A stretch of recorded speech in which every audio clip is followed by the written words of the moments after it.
Dans cette vidéo, je te partage 5 astuces que si tu utilises et que si tu appliques à la lettre, tu vas devenir rapidement et efficacement un bon codeur. Sans plus tarder, nous allons commencer.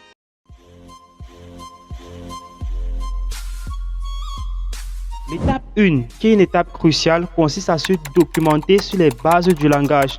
Beaucoup négligent cette étape, pourtant elle est très importante. Elle est très importante en ce sens où si tu maîtrises les bases d'un autre langage, quand tu vas switcher d'un langage à un autre, tu n'auras plus besoin de faire autant d'efforts là-dedans. Je m'explique. Dans chaque langage, il y a ce qu'on appelle les variables, les constantes, les boucles et les fonctions. C'est ça qu'on appelle les bases. Et dans chaque langage, tu devras commencer par ça. Une fois que tu as appris les bases, tu passes à l'étape 2. Deuxième étape, trouve-toi un projet vraiment grand, un projet d'envergure.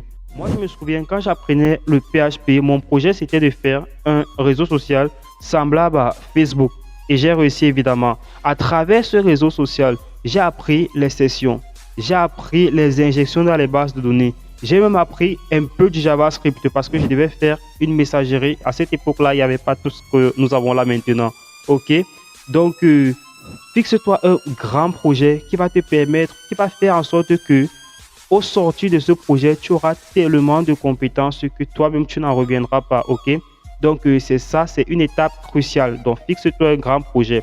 L'étape 3, et c'est une étape fondamentale de l'apprentissage.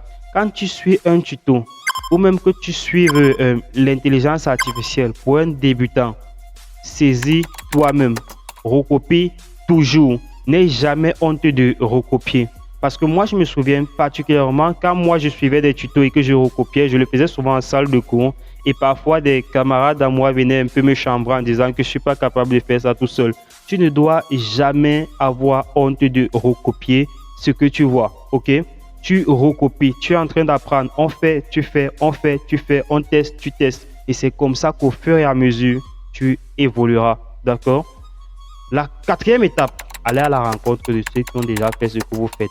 Ça va vous faire tellement voir les choses autrement.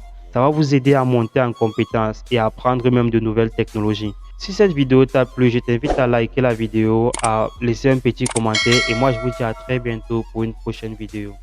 Peace out.